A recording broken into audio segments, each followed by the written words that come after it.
is up, first year students? We've got the last lesson. Well, no, not quite the last lesson. I still have to show you scoliosis survey, but we'll revisit scoliosis surveys at the end of chapter 9 in RAD procedures 3. That's I kind of isolate that from, because I combo it with lower leg exams all in one lecture. Rather than separating them into 2 lectures as tack-ons to lower extremities and spine chapters. So this lesson's about sacrum and coccyx positioning. Pretty straightforward. It's just 4 views, so it's not going to be all that difficult for us to go through this lesson. We are going to talk about pertinent anatomy of the sacrum and the coccyx. Procedural considerations, yes, belly button rings, piercings, use your imagination. Stool gets in the way, it's mentioned in the book. And a full bladder will also get in the way and create excess scatter. So all of those have to be addressed before we can proceed with a proper radiographic analysis of the sacrum and coccyx. Radiation safety guidelines. Well, yeah, we can't really shield for these. Yeah, so we can just collimate close and make sure we position and center properly. We don't clip any anatomy, and we limit the number of repeats that we do. Okay. Proper use of positioning aids for the oblique SI joints. You're going to need a shallow angle sponge, like I think it's 25 to 30 degrees. Don't quote me on that. We will cover that exact angle of obliquity later to get the open SI joint. I think it is 25 to 30 degrees though. Proper use of those positioning aids would be putting the sponge underneath the patient's pelvis for a shallow, what would be called a shallow oblique, not a 45 oblique. Okay. Simulations of exams in a laboratory setting, we will cover that probably next week. And then image critique of the sacrum and coccyx. We might not get to that before the end of, before we wrap procedures 1 and 2, so I have included some image critique slides at the end of this lecture, so slightly different format. Okay, so the base of the sacrum is the top. It is the articulation surface with the disc for L5S1. The promontory is the anterior edge of the base of the sacrum in the first sacral segment, the body of the first sacral segment. The sacrum has wings called ala, just like the ilium. And then it's got posterior sacral or pelvic sacral foramina. Sacral foramina, there are 4 pairs, and they coincide with the fusions of the sacral segment. So S1 and S2 fuse together, but they share a pair of foramina. 2 and 3 fuse together, and they share a foramina. 3 and 4, and then 4 and 5. The purpose of the sacral foramina is that organs of the pelvis need connection to nerve roots that connect back to the spinal cord, and so you see the sacral foramina are actually the pathways for the nerve roots to come anteriorly into the back of the pelvis. So yeah, that's their pathways for nerve roots. The apex of the sacrum is the bottom, and that is fused with the base of the coccyx. The coccyx can be 5 fused segments. It can be as little as 3 fused segments, and it terminates in the apex. Coccyx is commonly referred to as the tailbone, and a biologist would probably indicate that it was evolutionary evidence of human beings, ancestral primates having a tail. Not necessarily human beings. Human beings do not have tails. Okay. Except that one weird lady that I saw on the internet, and she She had a tail grafted to her. I don't know where she got the tail from, but she did have a tail grafted to her. That was wild. Okay. So from the side view, there's a superior articular process to the sacrum. The base, again, is the top of sacral body number 1, and the promontory is the anterior edge. It doesn't really face anteriorly as much as it faces inferiorly. The entire sacrum features a kyphotic curve. The auricular surface is just the articulation surface for the SI joint. So that surface is articulated with the wing of the pelvis, the ilium. Okay. Down at the junction of the sacrum and the coccyx, where the apex of the sacrum meets the base of the coccyx, there are 2 bumps, almost like styloids, but those are called cornues. There's a sacral cornu and a coccygeal cornu, and it's basically like styloids. Okay, and there's a little gap there right at the fusion of the sacrum to the coccyx. All right, localizing anatomy. Always when we're in the pelvis, we're going to be identifying the sacrum, and you can see that the center of the sacrum corresponds to the level of the ASIS, and the center of the coccyx corresponds to the level of the pubic symphysis. Now, immediately, you should identify a problem. The obvious problem is in a straight AP, the coccyx is superimposed by the pubic symphysis anteriorly. And so you should come to the reasoning that what? Oh yeah, you should come to the reasoning that we're probably going to need to put a tube angle on. So it's not going to be an AP coccyx, it's going to be an AP axial coccyx. And the book does remind you that the tip of the coccyx is a palpable landmark. That'll actually come in handy when you're doing a trauma coccyx for broken tailbone. You just flip the patient over on their belly. They're going to be more comfortable and hold still better, number 1. And then number 2, you can center exactly to the palpable coccyx. We'll get to that in just a bit. Okay, so general procedural guidelines. Your patient is going to be supine or prone for these exams, okay? There's no reason and no benefit to doing a standing sacrum and coccyx. Okay, it doesn't yield any more diagnostic information. If anything, the soft tissue of the abdomen doubles in thickness as it settles over the front of the pelvis, and it makes it harder to visualize the sacrum because you're making the part thickness increase. So the best way to visualize the sacrum and the coccyx is to lay the patient down and let the soft tissue of their abdomen spread out, and therefore the body part becomes thinner, easier to penetrate, and less scatter radiation generated. So most of the times you're going to do a supine. Occasionally, if the patient has actually broken their tailbone and is in excruciating amount of pain, you might feel sorry for them and let them lay prone and just reverse your tube angles. That's the trick. So IR collimated field size for our sacrum is going to be 10 by 12. The coccyx, they say 8 by 10 in the book, but even that is ridiculous. Your coccyx is about the size of 1/4 of the palm of your hand. And so it can easily fit in a 4 by 4 collimated field, 4 inches by 4 inches. Okay, SID is going to be 40 inches. You should get decent reduced OID in the AP view. The PA view is going to introduce some OID and slightly magnify the sacrum and coccyx, but that'll actually be preferable for a trauma study. It'll be easier to visualize any potential fracture.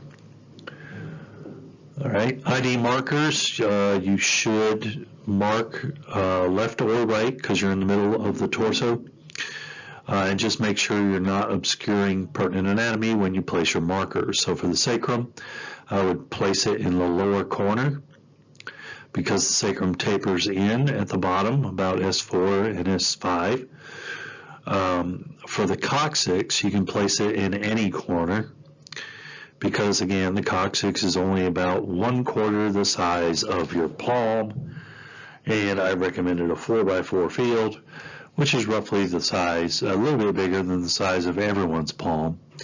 And so plenty of room to place a marker in the corner if you're centered properly to the coccyx, which I'm about to teach you. All right, supine or prone preferred for acute trauma. So if your patient has actually fallen and landed on their tailbone, have some sympathy and flip them over for this exam. Now, it mentions in the book, and this is probably going to be a quiz question. I wouldn't doubt it. I am the instructor of your course, so if I think it's going to be a quiz question, that means I probably got designs on asking you this. Bowel contents may interfere with radiography of the sacrum and coccyx. Yes. As a staff tech, we came up with a nickname for an unprepped sacrum and coccyx series from the ED. You want to know what we called it? We called it a stoologram. The reason we call it a stoologram is because you typically can't see the coccyx because there's a big chunk of stool in the rectum, and there's a mottled intermittent pattern of stool and air bubbles, tiny little air bubbles, and you can't hardly see the coccyx through any of that. Okay, really difficult to see when it's superimposed by a stool bolus. Okay. Additionally, if the urinary bladder is full, that's a volume of water, and that's more molecules to generate scatter radiation. And so typically the urinary bladder is in front of the sacrum and the coccyx, and so it will destroy the contrast for a sacrum and coccyx picture if you have a full bladder. Okay? And then also watch out to make sure the patient hasn't had iodine contrast in the last 24 hours. That's a little excessive, maybe the last 6 hours. Because if you're trying to x-ray the sacrum and coccyx and they've had iodine contrast, let's say they had a CT scan this morning, well, there's going to be residual iodine in the bladder, and you're not going to see the coccyx. At the very least, if they have a full bladder, you're not going to see anything. Okay? So you got to be mindful of that, make sure the patient, and how do you do that? Check their chart and or ask them, did you receive a contrast study in CT? Have you had that like this week or maybe today, maybe this morning, about 4 hours ago? Okay.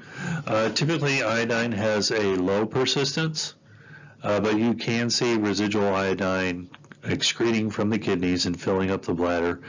It's going to be reduced attenuation. It'll be thinned out by then, but you can still see evidence of iodine 24 hours after injection in the urine. Okay? So just be mindful of that if you're doing a sacrum and coccyx. If they just had a CT scan with contrast for anything, you're not going to see it. It's a waste of time to even shoot one radiograph. You're not going to see anything. All right? So our 4 projections are AP and lateral, or AP axial and lateral for both parts. Okay? And then I've jammed in SI joints because I did not include them in the pelvis, I don't believe. And so sacroiliac joints should be open with minimal overlap of the ilium and the sacrum, evidence of proper collimation, joint center in the image.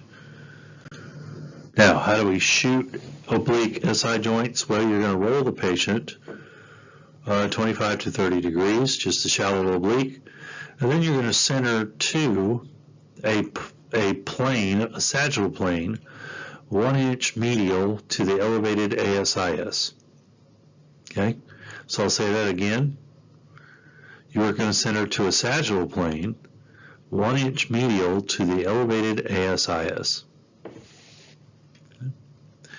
On an AP oblique, the elevated SI joints show up. Yeah, there we go. This is the diagram right here. And so in order to see the SI joint, you put them on a see, I knew I was right, 25 to 30 degree oblique angle sponge. It can't be the 40, well, you can use the 45, but don't like pull it out a little bit so it's a shallow angle rather than a true 45. Don't stuff it all the way under them. That'll be too steep and oblique. Support the body in the position. Angle sponges are good for that. Long axis parallel with the table. Yes, you don't want the SI joint to be running anything but vertical. And center to the level of ASIS, 1 inch medial to the elevated ASIS. Okay. It's going to open up the SI joint furthest from the image receptor on your AP oblique. So if you're doing PA obliques, it's going to be a side closer on the PAs. Okay. SI joint centered to the field of view. That's what the 1 inch medial to that elevated ASIS is all about. Evidence of proper collimation with a side marker clear of the anatomy of interest. So mark it, but don't mark it so that the marker is in the SI joint. That kind of defeats the purpose of shooting an SI joint. Okay. AP sacrum. To do an AP sacrum, we're going to angle 15 degrees. Now, you might have noticed in the pelvis diagram that the coccyx was, in fact, superimposed over the pubic symphysis for straight AP. And so I said you would need a tube angle for the coccyx. Why do you suppose we need one for the sacrum? And it's 15 degrees cephalad. Okay? 15 degrees cauded if the patient's prone for trauma. It's going to enter 2 inches superior to the pubic symphysis or at the level of the sacral curve. And that word right there, the sacral curve, indicates why we need the tube angle. Remember, the sacrum it features a kyphotic curve, right? And so it's not sitting true AP. It's kind of oblique anteriorly to posteriorly. And it's got a kyphotic curve. And so the best way to kind of straighten it out radiographically is to shoot it with a 15-degree cephalad angle. Okay? And what that's going to do is it's going to elongate the sacrum along the vertical axis. Okay? And that slight elongation makes the sacrum seem like it flattens out a little bit, anterior to posterior. Yeah, like this. See how flat the sacrum looks? It's still not flat, but it's flatter than for an AP pelvis. So what do we want to make sure of? Evidence of proper collimation. All right, so we should see most of L5. Okay? We should see all the way down to the junction of the sacrum and the coccyx. You can't always, if you can get an AP sacrum or an axial sacrum, you typically are aiming away from the coccyx. Okay? I want to demonstrate all the sacrum. That includes both complete SI joints and then no overlap of the sacrum by the pubic symphysis. Okay? And then also, the sacrum should be symmetric to the pubic symphysis. It shouldn't be shifted to one side or the other. Just a second here. All right, guys. Sorry, I had to take a little break. So this is the image critique for the AP sacrum. And yeah, no, it's just the slide that clipped off the SI joint. So you shouldn't be clipping SI joints. Sacrum should be centered. It should be aligned with the pubic symphysis anteriorly too. And with the spinous processes of L5. SI joints should be, well, they look open, but they're actually closed there. Lots of overlap. No fecal material in between or superimposing the sacrum. You can see both wings, you can see the base, and you can see L5 where it junctions with the coccyx. Okay. The superior pubic rami should not be superimposing any part of the sacrum if you've angled correctly. Now to an AP coccyx. You will use, it says an 8x10 field of view in the book. You can actually collimate down to about 4x4. Central ray directed 10 degrees caudal to a point 2 inches superior to the pubic symphysis. Remember, you can use the greater trochanter to estimate where the pubic symphysis is. It's in the same transverse plane. If the patient's prone, the book actually recommends you palpate the coccyx, easily palpable coccyx, it says. Okay? So that's the downside of turning the patient prone for comfort in the case of trauma. Okay, here's our image critique of the coccyx. Should see all the coccyx segments free of superimposition of the pubic symphysis. Okay, so if you are still superimposed, then you didn't use enough tube angle to move the pubic symphysis out of the way of the coccyx. Should see all the coccygeal segments separate, and you should see the fusion lines, so no superimposition of the coccygeal segments. Okay. Tight collimation will improve short scale contrast, and you do not want rotation. Typically, your signs of rotation are going to be asymmetric obturator foramens, which are those holes in between the rami there. Okay. Lateral sacrum. To position for a lateral sacrum, which no one does, you're actually going to, let's position the patient in a true lateral position with a hip on top of hip, shoulder on top of shoulder, and the mid-coronal plane vertical. You should add a small support to the patient's lumbar spine region, keep the spine straight, and then that won't you won't have obliquity for your lateral sacrum. Okay. Now, where do you center for this thing? You center to a point 3.5 inches posterior to the ASIS. Okay. That's for lateral sacrum, and you can see by the diagram lateral coccyx, 3.5 inches posterior, and then another 2 inches inferior. Now, what will most techs do to save radiation? They will shoot a sacrum coccyx lateral combined by centering 3.5 inches posterior to the ASIS, but only 1 inch inferior from that line. Okay?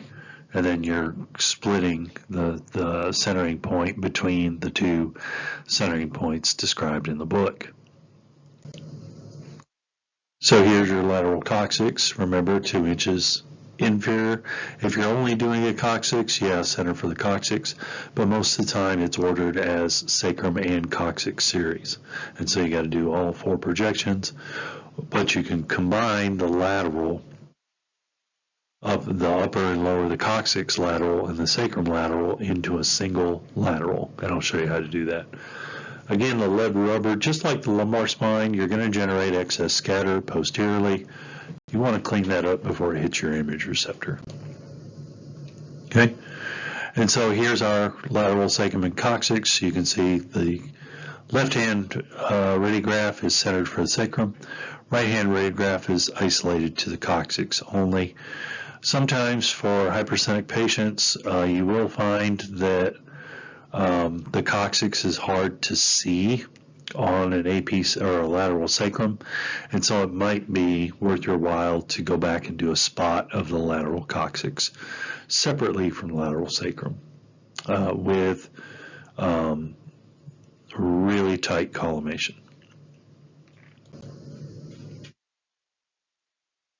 So what should you see as far as image quality? You should see evidence of proper collimation. Again, for lateral sacrum and coccyx, probably 8x10 will do. And the more you open your field of view, the more scatter radiation you're going to generate. So just be mindful of that. Sacrum and coccyx seen with short scale contrast, so mostly black and white. Not a lot of medium gray shades in the radiograph. You can improve the contrast by using really close collimation and put a strip of lead rubber or a lead shield behind the patient to absorb that extra scatter. Okay. Posterior margins of the ischia and ilia nearly superimposed, so you should be able to determine whether the pelvis is true lateral with the left side superimposing the right side fairly good, or if there's an anterior or posterior rotation. Remember, the right ilia, the right wing of the pelvis, is going to be magnified for lateral views of the spine. Okay, that was a quick one. Woohoo! Got that done in less than 30 minutes. All right, so this is all we did. I did talk about the anatomy, talked about procedural considerations, talked to you about the stealogram. That was literally what we called it for an emergency coccyx radiograph. Shielding is really not possible. The best way to protect the patient from excessive radiation for a sacrum and coccyx exam is to collimate tightly. Don't clip anything, but do collimate tightly and center appropriately so you can avoid repeating any of the images. Okay? If you clip an SI joint, yeah, you need to repeat. If you clip the coccyx off the AP axial sacrum, no, that's what you're supposed to do. You're only looking at the sacrum. If you clip the sacrum off of the AP axial coccyx, that's fine too. On the lateral, a lot of techs don't shoot a separate lateral for the sacrum and then another lateral for the coccyx, unless in the case of extreme hypersthenic patients. And then you'll have trouble getting the excess adipose tissue to see the coccyx, and so you might need a spot of the coccyx to follow up. But in most cases, 90% of the time, you can do split the difference between the two centering points that I just told you and center 3.5 inches posterior to the ASIS and then 1 inch inferior.